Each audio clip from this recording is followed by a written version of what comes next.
Hello दोस्तों, आज हम आपको कुछ ऐसे स्टेप्स बताने वाले हैं जिनको अपनाकर आप अपने पैसे को बढ़ा सकते हैं। दोस्तों, आज के ज़माने में ज़्यादातर लोग ऐसे तरीकों के बारे में सोचते हैं जिससे वो अपने पैसों को बढ़ा सकें और फाइनेंशियली सिक्योर बन सकें। कई बार ऐसा होता है कि हमारे पास पैसे या सेविंग्स तो रखी होती हैं, लेकिन हमें ये पता नहीं होता कि हम उससे और ज़्यादा पैसे कैसे कमाएं या फिर उनको कहाँ इन्वेस्ट करें ताकि उनसे हमें अच्छा खासा प्रॉफिट मिल सके। तो दोस्तों, अगर आप अपने पैसों को बढ़ाने के बारे में सोच रहे हैं और चाहते हैं कि आपके पास जो पैसे हैं आप उसको और भी ज़्यादा कर सकें ताकि फ्यूचर में आपको किसी भी तरह की समस्या ना हो, तो इस वीडियो को अंत तक ज़रूर देखिएगा, क्योंकि आज हम आपको कुछ ऐसे स्मार्ट स्टेप्स बताने वाले हैं जिनको फॉलो करके आप आसानी से अपने पैसों को बढ़ा सकते हैं। तो चलिए देखते हैं कि वो स्टेप्स कौन कौन से हैं। नंबर 1, इनकम का 10% सेव करके उसे इन्वेस्ट करें। दोस्तों, चाहे आप कम कमाते हो या ज़्यादा, आपको अपनी इनकम का 10% उठाकर एक नए बिजनेस में लगाना होगा। और इसमें ये ज़रूरी नहीं कि आपकी सैलरी लाखों ही होनी चाहिए। आपकी फ़िलहाल कितनी भी सैलरी हो, बस आपको कम से कम 10% तक का इन्वेस्टमेंट करना होगा। आप अपने सेविंग्स और खर्चे को पहले एक जगह नोट करके रख लें। इससे होगा ये कि आपको वक्त रहते खुद समझ आ जाएगा कि आप कौन कौन सा फालतू खर्चा कर रहे हैं। दोस्तों, आपको ये जानकर हैरानी होगी, लेकिन अमीर लोग हर महीने अपने 50% पैसे बचाते हैं और उन 50% पैसों को वहां निवेश करते हैं जहां उनको अच्छे रिटर्न्स मिले। ऐसे में दोस्तों, अगर आप भी निवेश में 30 साल के लिए सिर्फ 10% हिस्सा भी लगाते हैं, यानी कि आप हर महीने अपनी सैलरी में से बचाते हैं और निवेश करते हैं जो सालाना 15% देता है, तो ऐसे में आप आसानी से लाखों रुपए जमा कर सकते हैं। और यही बुद्धिमानी से निवेश करने का तरीका है। इसलिए दोस्तों, अगर आपकी उम्र कम है तो इक्विटी या स्टॉक में अपनी बचत का एक बड़ा हिस्सा निवेश करें और ऋण केवल अपनी बचत का एक छोटा सा हिस्सा होना चाहिए। इसके अलावा आप म्यूचुअल फंड की मदद से अपनी बचत को विभिन्न प्रकार के फंडों में फैला सकते हैं। इसके अलावा आप अपने पैसे रियल एस्टेट में भी लगा सकते हैं। इसलिए दोस्तों, सबसे पहले अपनी सैलरी में से पैसे बचाना बहुत ज़रूरी है, क्योंकि उसके बाद ही आप निवेश कर पाएंगे और अपने पैसों को बढ़ा पाएंगे। नंबर 2, ईएमआई या क्रेडिट कार्ड पेमेंट में कभी देरी ना करें। दोस्तों, अगर आप अपने पास क्रेडिट कार्ड रखते हैं और ईएमआई भी ले रखी है और इनसे सामान भी लेते हैं तो इसका बिल समय पर चुकाना बेहद ज़रूरी है। अगर आप इसका बिल समय पर नहीं चुकाएंगे तो आपको परेशानियां आ सकती हैं। साथ ही क्रेडिट कार्ड में मिनिमम बिल पेमेंट के चक्कर में भी ना पड़े। ऐसा करने से आपके बिल में कई तरीके के टैक्स जुड़ जाएंगे और आपकी भुगतान राशि बढ़ती चली जाएगी। तो दोस्तों, अगर आप भी उन लोगों में से एक हैं जो जानकर या गलती के समय अपने क्रेडिट कार्ड और दूसरे बिल का भुगतान नहीं करते, तो आप समझ लीजिए कि आप अपने बहुत सारे पैसे बर्बाद कर रहे हैं। जैसे कि अगर आपके पास 2 क्रेडिट कार्ड हैं और आप समय पर मिनिमम अमाउंट को जमा करना भूल जाते हैं, तो आपको बाद में उसके ऊपर काफ़ी सारी पेनाल्टी भरनी पड़ेगी। मान लीजिए कि आप देर से बिल भरने की वजह से हर महीने 1000 रुपये का भुगतान कर रहे हैं, तो ये साल भर का मिला के काफ़ी ज़्यादा पैसे बन जाते हैं, जिनको अगर आप कहीं इन्वेस्ट करें तो आप उससे अच्छे खासे पैसे कमा सकते हैं। दोस्तों, इस उदाहरण से आप समझ सकते हैं कि समय पर हमारे बिलों का भुगतान नहीं करना सबसे बड़ी गलतियों में से एक है, जिसे हम आमतौर पर करते हैं, जिससे पहले से बचा जाना चाहिए ताकि हम अपने पैसों को बढ़ा सकें। नंबर 3, इमरजेंसी फंड पहले से ही बनाकर रखें। दोस्तों, इन्वेस्टमेंट के तौर पर आप जो भी कुछ लगा रहे हैं तो आप एक बार साइड हटाकर रख दीजिए, क्योंकि इससे हटकर आपके पास एक इमरजेंसी फंड भी होना चाहिए, जिससे कि अगर फ्यूचर में आपके सामने कोई मुश्किल आ जाए तो आपको कोई दिक्कत नहीं होनी चाहिए। और इन्वेस्ट किए गए पैसों को आप बिल्कुल हाथ नहीं लगाएं। अगर आपने इन्वेस्ट किए गए पैसों में से आप विड्रॉ करेंगे तो आपका इन्वेस्टमेंट प्लान गड़बड़ा जाएगा, और अगर आपने कहीं से लोन लिया है तो उसका भुगतान करना भी आपके लिए अतिरिक्त बोझ हो जाएगा।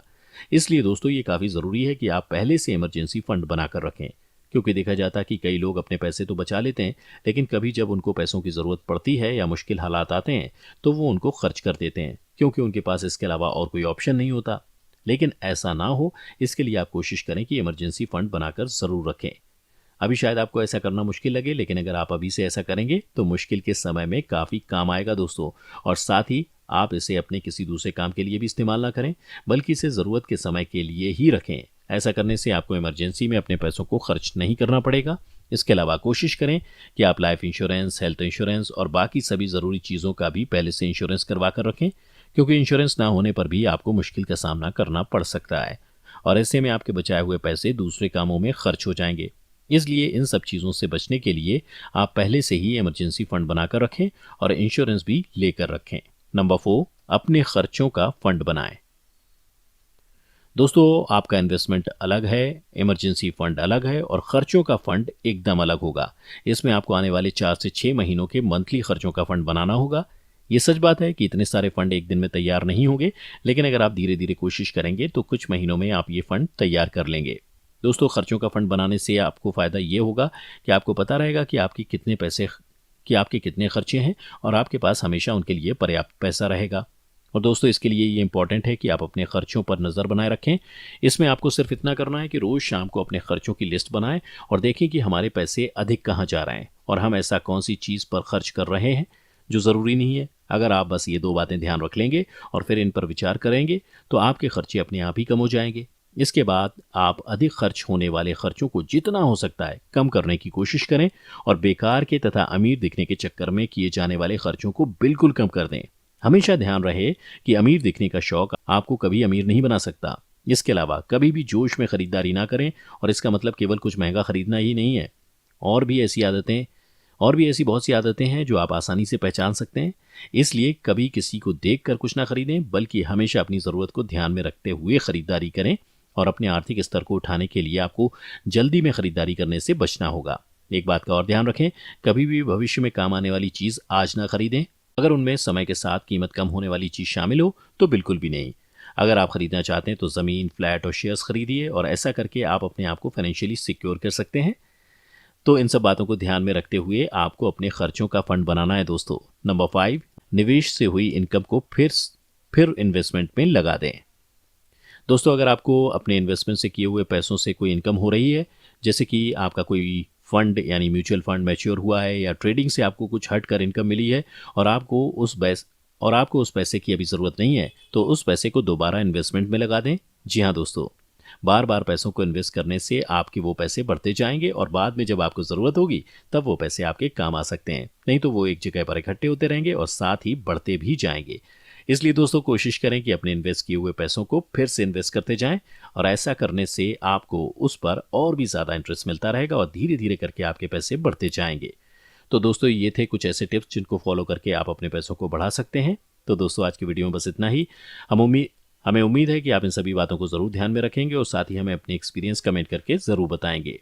इसके अलावा अगर आपको हमारा वीडियो अच्छा लगा और आप ऐसी और भी एंटरटेनिंग वीडियोस देखना चाहते हैं तो हमारे चैनल एपी दुबे को लाइक करें, सब्सक्राइब करें और साथ ही बेल आइकन को प्रेस करना ना भूलें, ताकि आपको लगातार हमारे चैनल से जुड़े सभी अपडेट्स मिलते रहें। तब तक के लिए धन्यवाद।